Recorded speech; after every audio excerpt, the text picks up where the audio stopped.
Le rédacteur en chef de France 24, Albéric de Gouville, est venu rencontrer la classe de 3e C fin avril. Il nous présente tout d'abord les enjeux du journalisme. Comment ne pas se faire avoir par les intox qui veulent passer pour des infos? Il existe pour cela un outil créé par Amnesty International, YouTube Data Viewer. Ainsi, on peut détecter si des images ont été réexploitées dans un but de propagande. Sur une vidéo que notre intervenant nous montre, 2 journalistes démasquent des supercheries, en l'occurrence une réutilisation de vidéos anciennes pour galvaniser les combattants de Daesh. Le conseil donc, ne pas prendre pour argent comptant ce qui est posté sur Internet. Il faudrait toujours se demander qui fait circuler l'image, la vidéo, l'info.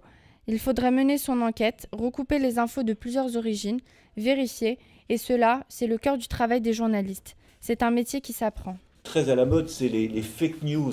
Les fake news, tout le monde essaie d'utiliser un petit peu, de faire croire qu'une information est fiable pour servir sa cause.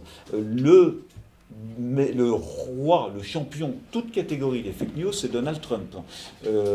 Donald Trump qui, par exemple, une fois au cours d'un discours, a dit que hier soir, il y a eu un attentat en Suède, il y a eu un attentat, et vous voyez un petit peu, c'était des migrants qui étaient rentrés en Suède et qui ont commis cet attentat, et donc ça prouve qu'il faut fermer les frontières et ne plus accepter le moindre migrant.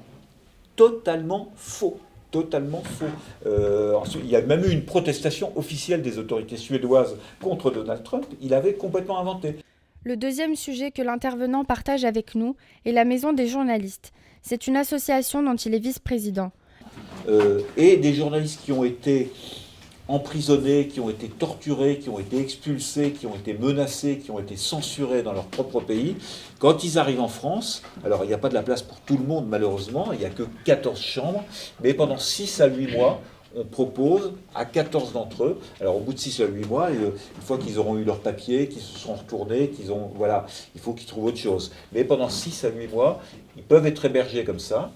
La deuxième mission de la Maison des journalistes est celle d'éducation aux médias avec le dispositif renvoyé spécial.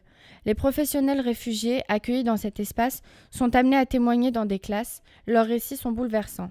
Pour illustrer son propos, M. de Gouville évoque le cas d'un rouage essentiel de l'information à l'étranger, le fixeur. Les talibans, les filles, absolument interdiction d'aller à l'école. Il n'y avait aucune scolarisation pour les filles.